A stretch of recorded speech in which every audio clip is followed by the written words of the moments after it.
children if they He got so scared that he ran away from the table.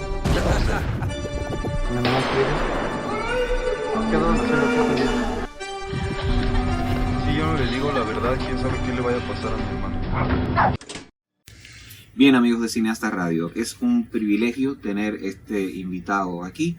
El año 2015, en la Muestra Nacional de Cine, en ese entonces, ¿no? Que lideraba y montaba la fallecida Lidia Bastos, pues tuvimos el honor de ver una gran película que recién había ganado un premio muy importante en el Festival de Cine de Berlín y de repente se nos mostró Guatemala, sin ninguna referencia cinematográfica. Guatemala no la teníamos, y la verdad que debutó en grande, aquí, por lo menos aquí en República Dominicana y obviamente en Latinoamérica, y por lo que ha recogido su autor, su director, y nada, a partir de ahí ha hecho una carrera exitosa con 3 películas que son de formidables para allá. Un placer tener con nosotros a Jairo Bustamante. Muchas gracias. Un placer. Bienvenido. Muy contento de estar acá. Y comenzar por lo primero, obviamente. ¿Cómo llegas al mundo del cine? Y concretamente, ¿cómo se da eso con Ixcanul? ¿Cómo nace esa gran película Ixcanul? Bueno, lo del mundo del cine es una cosa... Yo creo que a mí el mundo del cine me llegó por necesidad de lenguaje. Yo primero llegué a las historias. Pasé mucho tiempo de mi infancia, todas mis vacaciones prácticamente en la plantación cafetalera de mis abuelos. Y por las noches había alguien que contaba historias. Y el que mejor contaba las historias tenía más tiempo, y estaba más cerca del fuego, y tenía como todos esos privilegios. Y yo durante el día me iba con ellos, con todos los que trabajaban en la finca, a cortar el café, y estaba preparando mi historia para la noche. Entonces fue como, empecé como a tener este juego con las historias, y empecé a descubrir la fuerza que tenían, y empecé a descubrir la importancia que tenían. Y empecé a darme cuenta que podías contar un montón de cosas que la gente no quería oír de otra manera, y que en cambio así podías decírselas casi que en la cara a todos, y la gente seguía escuchándola, ¿no? Entonces, luego pasé a la literatura, y luego me sentía siempre un poco encerrado en estos lenguajes cuando descubrí el cine. Yo realmente fui al cine con pantalla y todo por la primera vez a mis 16 años, porque yo vivía en un pueblo donde no tenemos cine, y Guatemala, el cine en Guatemala es un privilegio. Menos del 9% de la población tiene acceso a las salas de cine, y el cine es bastante caro para un país que tiene unos grados de pobreza extrema terribles, ¿no? Entonces yo empecé a descubrir el cine en un cafecito, que era un café. Yo vivía en un pueblo muy turístico que está al lado de un lago hermoso, un volcán. Okay. Y en ese café los turistas dejaban VHS. Y había una televisión, entonces uno podía llegar y poner un VHS. Y recuerdo que, bueno, aparte de eso, estábamos en esta guerra terrible que sufrió Guatemala, bajo esta opresión terrible. Y yo recuerdo que la primera vez que vi una película europea era Átame, de Almodóvar. Sí. Yo tendría que 10 años, creo yo, 11 años. Qué iniciación. Y puse la película, la vi y dije, ¿cómo le dieron permiso de hacer eso? O sea, yo estaba bajo esa idea de la opresión total. Y ahí empezó el cine a ser parte total. Y luego Ixcanul vino gracias a un encuentro con una mujer, María, que me contó su vida. Este encuentro se pegaba súper bien a 3 cosas que a mí me interesaba abordar en mis 3 películas, y que era la discriminación de los indígenas. Entonces, junto con la vida de ella y junto con todo lo que yo había guardado recuerdos de la plantación de café de mis abuelos, construí esa historia. Bien, ahí hiciste un conversatorio en el que pude participar junto a José Maracayo, nuestro compañero del programa, y dijiste algo muy interesante sobre el casting de la película. ¿Cómo se hizo eso? Eso me llamó mucho la atención. Sí, el casting, empezando por el hecho que en Guatemala la industria es muy, muy chiquita, entonces hacemos 2 o 3 películas por año, no hay muchos actores de cine, entonces el casting era más hacia encontrar talentos y no hacia encontrar actores, ¿no? Y luego la idea era formar a esos talentos. Entonces descubrí una comunidad que se llama Santa María de Jesús, que está en los pies de un volcán, que es el volcán de agua. Y me interesé por esa comunidad porque son realmente muy, muy abiertos a la cultura y al arte. Entonces fui a hacer allá mi casting y nos instalamos en el mercado del pueblo, en medio de las flores, como decía ayer, el lugar donde teníamos que estar. Y pusimos un rótulo que decía casting y nos sentamos a esperar.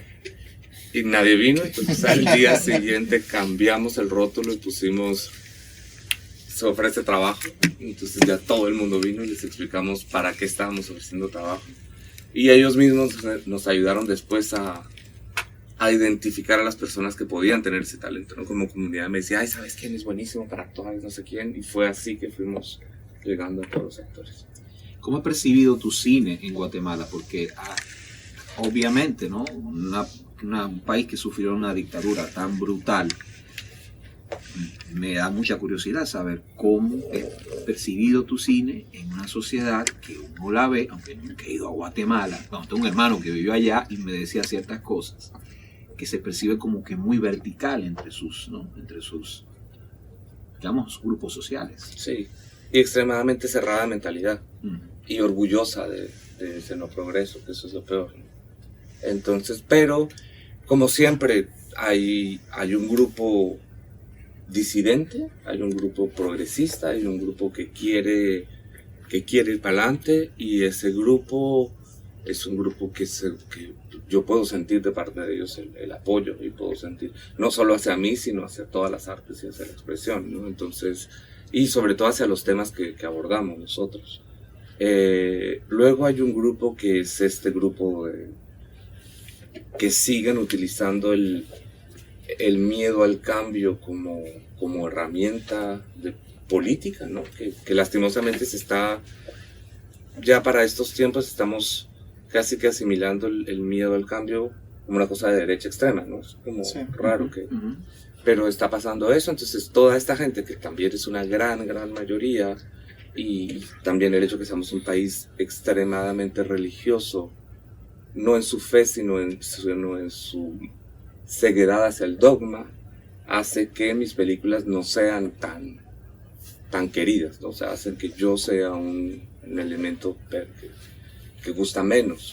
Pero luego de eso, el cine también tiene este lado de confetis, y este lado brillante, y este lado de glamour, y farándula. Entonces, hay mucha gente a la que mi cine no les gusta, pero les gusta saber a quién conociste en la alfombra roja. Exactamente. Entonces eso es muy gracioso. Sí, es bien curioso. Y hablando ya de tu segunda película, Temblores, hiciste un giro, ¿no? Yo diría visualmente, inclusive hiciste un giro. Pero se quedó en el mismo tópico de la represión. Sí, claro, se quedó en el tópico de la represión, pero digo estilísticamente, ¿no? Sí, no. Y hasta trasladaste una historia que se desarrolla, ¿no? En una parte quizás rural, en su gran mayoría, y lo trasladaste un drama citadino. ¿Cómo nace Temblores y qué tipo de, si se quiere, de investigaciones antropológicas hiciste? ¿Cómo ocurrió? ¿Cómo llegó Temblores? Bueno, Temblores llegó, digamos que es, de los temas que yo quería trabajar, el primero era la discriminación hacia los indígenas, perdón. El segundo era la discriminación no tanto hacia la comunidad homosexual, porque para mí tiene mucho que ver con la discriminación ante la mujer también. Sí. Sobre todo cuando hablamos de homosexuales hombres, ¿no? Que siempre se piensa que si un hombre se feminiza, se está rebajando. Sí. Entonces eso me parecía muy interesante, porque al final los problemas que a mí me gusta tratar no son problemas de minorías, son problemas de mayorías. En Guatemala realmente esos son nuestros problemas. El problema de la discriminación a la mayoría, el problema, o sea, todo el pueblo indígena, todas las mujeres, la pobreza extrema, todos son mayorías. Entonces ese fue el interés. Luego, respecto a cómo yo conocí a un Pablo que me contó su vida, y me parecía interesante que tenía como 3 puntos que fue encontrando después en muchos otros Pablos. Uno, que era casado, que estaba mintiéndose a él y a la sociedad, porque no aceptaba su homosexualidad. Otro, que él mismo era homofóbico, o sea, y que se tenía un amor propio nulo. Y el tercero, que hacía todo eso bajo una presión fuertísima de su religión y su familia. Entonces eso lo fui como construyendo y fui buscando otros. Al final construí un grupo de 22 Pablos. Wow. Es una cosa muy graciosa porque realmente este grupo lo conseguí en 1 semana y media, más o menos, 2 semanas, digamos. Y cada vez que los conocía y que les pedía que habláramos para la película, me decían, pero por favor, esto que quede completamente entre nosotros porque nadie sabe. Yo les decía, te encontré, o sea, yo no te conocía y te encontré así. Y nadie lo sabe. Nadie lo sabe. ¿Cómo Bien que de no? manejo de secretos. Entonces son esas sociedades que me parecen muy gracioso, triste, ¿no? Una trágica. Lo que hay que hacer es no hablar del tema y si no hablamos de eso no existe. Desaparece. Y es lo mismo que está pasando ahora con el genocidio, que es la tercera película. Exactamente, que es ya La Llorona. La Llorona. Jairo, se ha hecho un debate muy amplio sobre la evolución de la técnica del cine. Se conversó bastante cuando el cine comenzó ya a adoptar los medios digitales para su producción. Ahora mismo estamos en otro debate y es el uso de los medios digitales para su distribución.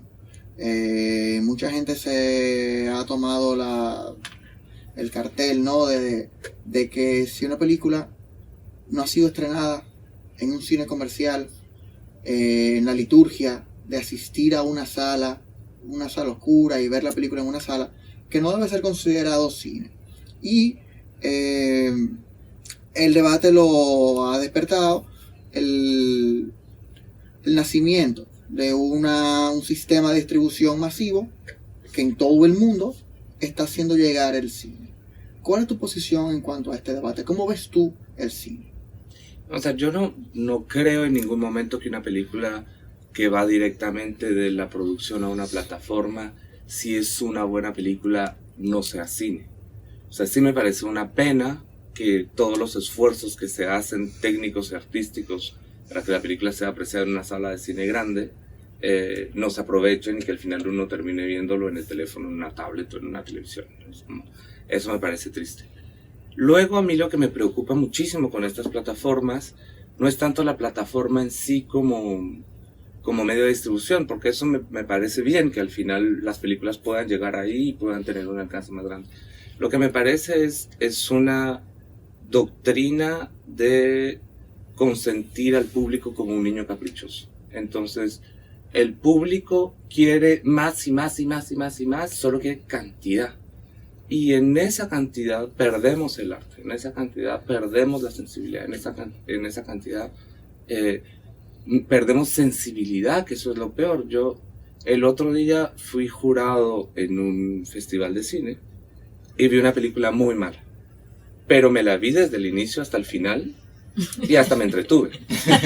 Y cuando me la vi dije, tenés que dejar de ver Netflix por la noche, porque eso es el resultado de un ojo y un cerebro que se empieza a conformar con lo que estas plataformas le dan en cantidades. Entonces estas plataformas podrían seguir existiendo con un filtro mucho más artístico, incluso con cada plataforma podría tener su línea de cuáles son el tipo de películas que quieren producir o distribuir, ¿no?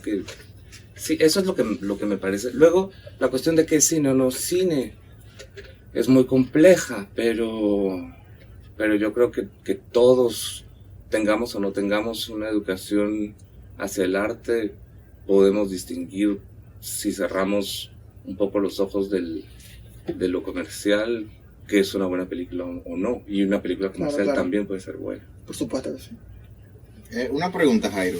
¿Cómo abordas la parte visual o la construcción de la narrativa visual de tus películas? podemos hablar que vemos influencia mucho del cine latinoamericano, quizás del cine europeo, pero a ti, ¿qué te mueve? O si tienes algún director, algún paradigma del que tomas para afrontar cómo construyes tu película. Aprovecho un poco para terminar de responder algo que te dejé en el aire. Y es que, digamos, a mí me gusta mucho estudiar la carrera de los directores que tienen una marca, que cuando uno ve una película reconoce de quién es. Pero eso no significa que tengan que hacer en la forma la misma cosa, o que tengan que repetir sus fórmulas, ¿no?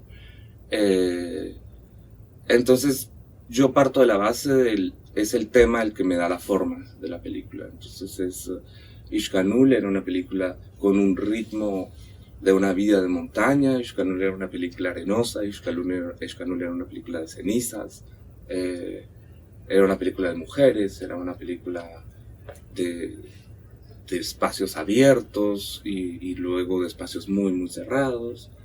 Y Temblores, en cambio, es una película ni siquiera de hombres, es una película de machos. Entonces, Ishkanul Temblores es más negra, Temblores es más...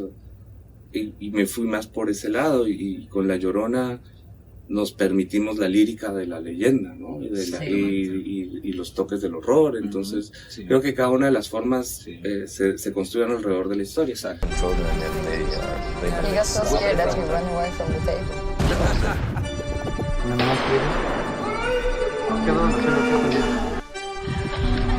Si yo no le digo la verdad, quién sabe qué le vaya a pasar a mi hermano.